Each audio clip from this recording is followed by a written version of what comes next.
আসসালামু আলাইকুম, স্বাগত আজকের জাগো স্পোর্টসে। জানিয়ে দিচ্ছি হাতে থাকা সর্বশেষ আপডেট। আবারও নতুন তথ্য ফাঁস। ভারতীয় ক্রিকেট বোর্ড কর্তার ফোন, মুস্তাফিজকে আনুষ্ঠানিকভাবে কিছুই জানায়নি বিসিসিআই কেকেআর। বাংলাদেশ আবেগপ্রবণ জাতি, সিদ্ধান্ত নিলে পিছু হটবে না পাকিস্তানের অলরাউন্ডার খুশদিল শাহ। শ্বশুরবাড়িতে জামাই মঈন আলীর দুর্দান্ত পারফরমেন্স, জিতল দল।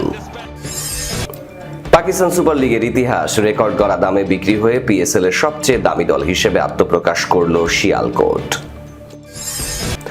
বিপিএল এ ম্যাচ সেরা হয়ে সাকিবকে কেন কৃতিত্ব দিলেন ওয়াসিম।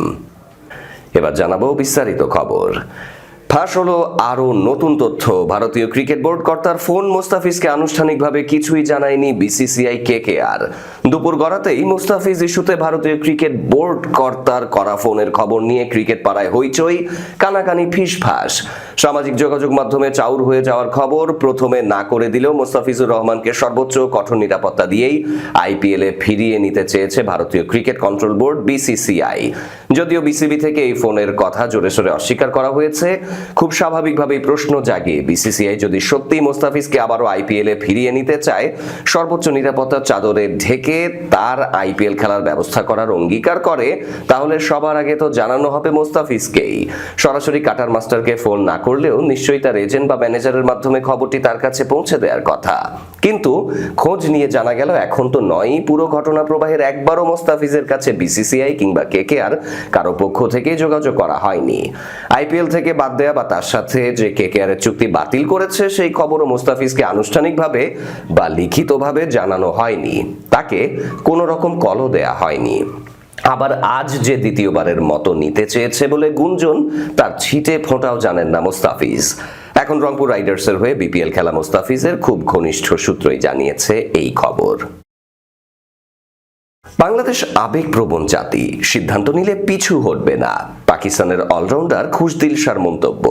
বাংলাদেশ প্রিমিয়ার লিগে নিয়মিত মুখ পাকিস্তানের অলরাউন্ডার খুশদিল শাহ চলতি আসরে তিনি খেলছেন রংপুর রাইডার্সের জার্সিতে। জাগো নিউজের সাথে আলাপকালে বিপিএল এর পরিবেশ, বাংলাদেশি ক্রিকেটারদের মানসিকতা ও পারফরমেন্সের প্রশংসার পাশাপাশি ভারত পাকিস্তান ও বাংলাদেশ ভারত সম্পর্ক ঘিরে বিশ্বকাপের সম্ভাব্য ভেন্যু বিতর্কেও নিজের অবস্থান স্পষ্ট করেছেন তিনি। দেশের প্রশ্নে কোনো আপোষ নয়, এমন দৃঢ় কণ্ঠে খুশদিল শাহ বলেছেন পিসিবি, আইসিসির ভূমিকা এবং বাংলাদেশ ক্রিকেটের আবেগী বাস্তবতা নিয়েও। খুশদিল শাহ বলেন, আমি ছোটবেলা থেকেই ক্রিকেট খেলছি, কিন্তু এ ধরনের পরিস্থিতি প্রথমবার দেখছি। ভারত এটা শুরু করেছে, তারা এখানে যেতে চায় না, ওখানে যেতে চায় না, বলতে থাকে পরিস্থিতি এমন, পরিবেশ ঠিক না, বনিবনা হয় না ইত্যাদি। কিন্তু আমাদের যেভাবে চ্যাম্পিয়ন্স ট্রফি হয়েছে এবং আমরা দুই জায়গায় পাকিস্তান ও দুবাইতে চ্যাম্পিয়ন্স ট্রফি আয়োজন করেছি, সেই হিসাবে এখন পাকিস্তানও ভারতে যাবে না, কারণ পাকিস্তানেরও বিশ্ব ক্রিকেটের শক্ত অবস্থান। এসব বিষয়ে সঠিক জবাব দেওয়া উচিত। ইনশাআল্লাহ আমাদের যে চেয়ারম্যান মহসিন নাকভি, তিনি এ ব্যাপারে খুব কড়া। আমরা শতভাগ বিশ্বাস করি তিনি আমাদের দলকে ভারতে যেতে দেবেন না এবং আমরা পাকিস্তান ও শ্রীলঙ্কায় খেলব। তবে বাংলাদেশ আবেগপ্রবণ জাতি, সিদ্ধান্ত নিলে পিছু হটবে না। বাংলাদেশ যদি নিজের কথায় অটল থাকে সেটাও ঠিক আছে, তখন সিদ্ধান্ত নিতে হবে বিশ্বকাপের ম্যাচগুলো শ্রীলঙ্কাতে বেশি হবে নাকি ভারতে। সেটা এখন আইসিসি কি সিদ্ধান্ত নেয় তার উপর নির্ভর করছে। শ্বশুরবাড়িতে জামাই মঈন আলীর দুর্দান্ত পারফরমেন্স, জিতল দল। সিলেটের জামাই হিসেবে পরিচিত ইংল্যান্ডের তারকা অলরাউন্ডার মঈন আলী চলতি বিপিএল এ শ্বশুরবাড়ির দল সিলেট টাইটান্সের হয়ে খেলছেন এই অলরাউন্ডার। জয়ের জন্য শেষ 6 বলে 31 রান প্রয়োজন ছিল ঢাকা ক্যাপিটালসের। সমীকরণটা যে কঠিন ছিল তা ম্যাচ শেষে বোঝাই গেল। রুয়েল মিয়ার করা ওভারটিতে 10 রান নিতে পেরেছেন সাব্বির রহমান, তাতে 20 রানে বিপিএল এ চতুর্থ জয় পেয়েছে সিলেট টাইটান্স। সিলেট 181 রান তাড়া করতে নেমে শুরুটা ভালো পেয়েছিল ঢাকা। উদ্বোধনী জুটিতে 56 রান তোলেন আব্দুল্লাহ আল মামুন ও রহমানুল্লাহ গুরবাজ। ব্যক্তিগত 24 রানে মামুন আউট হতেই ম্যাচের মোড় যায় ঘুরে। মুহূর্তের মধ্যেই যে ঢাকার স্কোর দাঁড়ায় 3 উইকেটে 67, সেখান থেকে সাইফ হাসানের সাথে 37 রানের জুটি করে ধাক্কাটা সামলান গুরবাজ। তবে এবারের বিপিএল এ প্রথম 50 পেয়ে 51 রানে নিজে আউট হলে ভেঙে যায় তাদের জুটি। শুধু তাদের জুটি নয়, ম্যাচটিও শেষ হয়ে যায়, কেননা গুরবাজের উইকেট সহ এ সময় 9 রানে 3 উইকেট হারায় ঢাকা। শেষ দিকে 25 রানের ইনিংস খেলে শুধু ব্যবধান কমান সাব্বির হোসেন। সিলেটের হয়ে সর্বোচ্চ 3 উইকেট নেন সালমান ইরশাদ, দ্বিতীয় সর্বোচ্চ 2টি নেন মঈন আলী। বল হাতে 2 উইকেট নেয়ার আগে ব্যাটিংয়ে ঝড় তোলেন মঈন। তার 350 স্ট্রাইক রেটে 28 রানের ইনিংসের পরে 6 উইকেটে 180 রানের সংগ্রহ পায় সিলেট। 3 ছক্কা ও 2 চারে ইনিংসটি না খেললে 160 রান হতো কিনা তা নিয়ে সংশয় আছে। অলরাউন্ড পারফরমেন্সের জন্যই পরে ম্যাচ সেরার পুরস্কার জিতেছেন ইংল্যান্ডের সাবেক এই ব্যাটার। পাকিস্তান সুপার লিগের ইতিহাসে রচিত হলো নতুন অধ্যায়। রেকর্ড গড়া দামে বিক্রি হয়ে পিএসএল এর সবচেয়ে দামি দল হিসেবে আত্মপ্রকাশ করল শিয়ালকোট। নিলামে অস্ট্রেলিয়া ভিত্তিক রিয়েল এস্টেট কনসোর্টিয়াম ওজ ডেভেলপার্স 185 কোটি পাকিস্তানি রুপির প্রস্তাবে দলটি কিনে নেয়, যা পিএসএল এর ফ্র্যাঞ্চাইজি ইতিহাসে সর্বোচ্চ। ইসলামাবাদে অনুষ্ঠিত হয় নিলাম। এই নিলামে বিক্রি হয় 2টি ফ্র্যাঞ্চাইজি।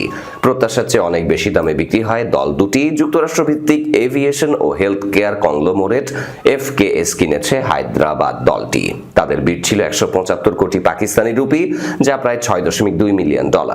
অন্যদিকে অস্ট্রেলিয়া ভিত্তিক রিয়েল এস্টেট কনসোর্টিয়াম অজ ডেভেলপার শিয়ালকোটের জন্য হাঁকিয়েছে 185 কোটি রুপি, যা প্রায় $6.55 মিলিয়ন। প্রথম দলের নিলামের ভিত্তিমূল্য ছিল 110 কোটি রুপি, কিন্তু এফকেএস ও ফিনটেক প্রতিষ্ঠানের মধ্যে দরযুদ্ধে দাম দ্রুত বাড়ে। শেষ পর্যন্ত 175 কোটির প্রস্তাবে হায়দ্রাবাদ নিশ্চিত করে এফকেএস। নিলামের সাফল্যে উৎসাহিত হয়ে দ্বিতীয় দলের ভিত্তিমূল্য ধরা হয় 170 কোটি রুপি। শেষ পর্যন্ত 185 কোটির প্রস্তাবে শিয়ালকোট নিশ্চিত করে অজ গ্রুপ। ফলে শিয়ালকোট হয়ে ওঠে পিএসএল এর সবচেয়ে দামি দল। এফকেএস এর সিইও ফাওয়াদ সারওয়ার বলেন, পিএসএল এর দলের মালিক হওয়া আমার শৈশবের স্বপ্ন। আমরা সবাই রাস্তায় ক্রিকেট খেলে বড় হয়েছি, আজ এখানে পৌঁছাতে পেরে গর্বিত। এদিকে অজ গ্রুপের সিইও হামজা মাজিব বলেন, প্রবাসী পাকিস্তানি হিসেবে দেশের জন্য কিছু করতে পারা আমাদের স্বপ্ন। ক্রিকেট আমাদের রক্তে। শিয়ালকোটের ক্রীড়া শিল্প এই দলের মাধ্যমে আরো এগিয়ে যাবে। চলমান বিপিএলে রাজশাহী ওয়ারিয়র্সের হয়ে খেলছেন আরব আমিরাতের ক্রিকেটার মোহাম্মদ ওয়াসিম। নিজের প্রথম ম্যাচেই দায়িত্বশীল ব্যাটিংয়ে দলকে জেতাতে অবদান রেখেছেন এই ওপেনার। নোয়াখালী এক্সপ্রেসের বিপক্ষে এদিন 35 বলে 60 রানের ইনিংস খেলেছেন তিনি। কিছুদিন আগেই ILT20-তে খেলেছেন ওয়াসিম। এমআই এমিরেটসে সাকিব আল হাসানের সাথে একই দলে খেলেছেন তিনি। বিপিএলে আসার আগে সাকিবের কাছ থেকে টোটকা নিয়েছেন, তা কাজেও দিয়েছে বলে জানান ওয়াসিম। ম্যাচ সেরা হওয়া ওয়াসিম বলেছেন, সাকিব ভাই আমাদের বড় ভাই, অনেক ক্রিকেট খেলেছি ওনার সাথে, বাংলাদেশের হয়ে অনেক খেলেছেন তিনি, একজন লেজেন্ড। ওনার কাছ থেকে অনেক কিছু শিখেছি। বাংলাদেশে কি করতে পারি তা জিজ্ঞাসা করেছি, তিনি কিছু পরামর্শ দিয়েছেন, আমি এখানে সেগুলো কাজে লাগিয়েছি।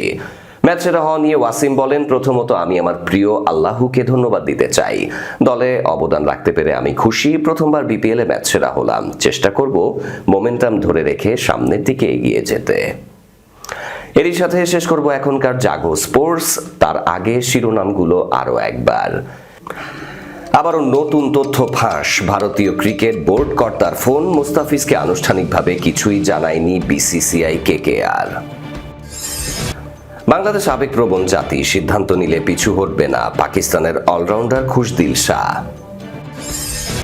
শ্বশুরবাড়িতে জামাই মঈন আলীর দুর্দান্ত পারফরমেন্স, জিতল দল।